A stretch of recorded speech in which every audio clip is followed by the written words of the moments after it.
Newsline 9 Sports. Mason Crosby is coming off a successful 2016 season in which he made nearly 87% of his field goal attempts. But as we saw on Saturday night, it won't be without its growing pains. Sports director Brandon Kinnard rejoins us live from Lambeau Field, where the Packers are now about 45 minutes away from their preseason opener. Brandon?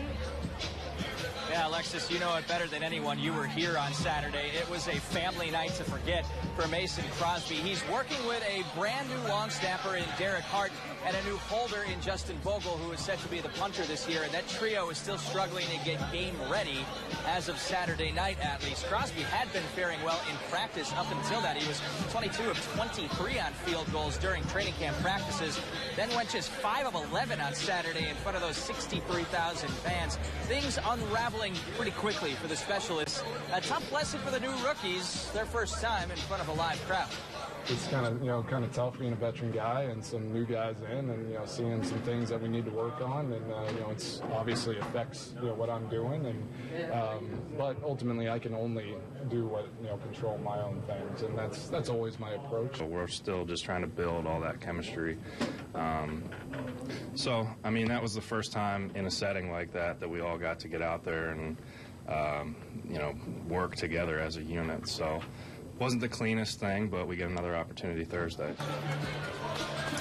And tonight will be their first time in a game atmosphere since that meltdown on Saturday. Crosby and company certainly hoping to get a few chances here tonight against the Philadelphia Eagles. Now, we had been expecting Aaron Rodgers not to play. The Packers just took the field. They're warming up behind me right now.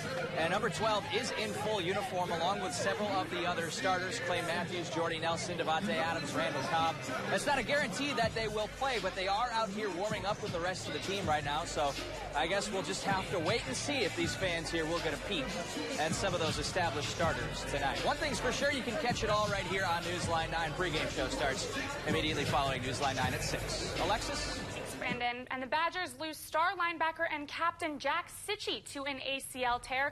The injury happened during practice Tuesday night. Sitchie collapsed to the ground, clutching his right knee.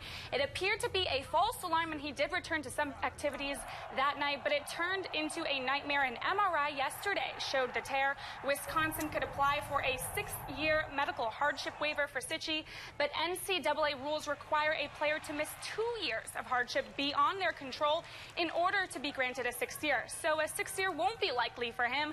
The 5th-year senior will undergo surgery to repair his ACL tomorrow.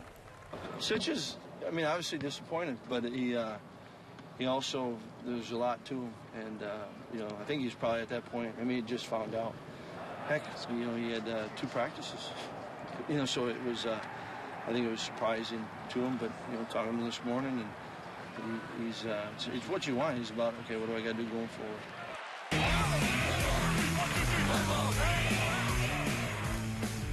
Athens is coming off a rocky 3-6 season, but this year the Blue Jays are starting fresh with some major changes, and that begins with a new coach.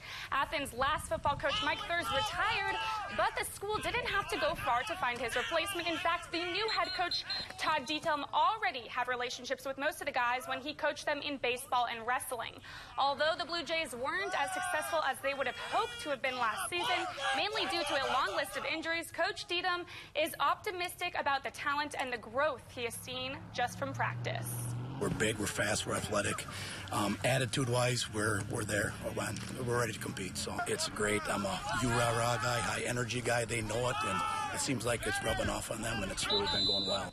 Coach says he loves what he's been seeing, but it's still too early to determine how strong or weak the team will be this season. All he knows is that it's going to be fun. So hopefully they'll do well, and sucks for Wisconsin. I'm so sorry for them.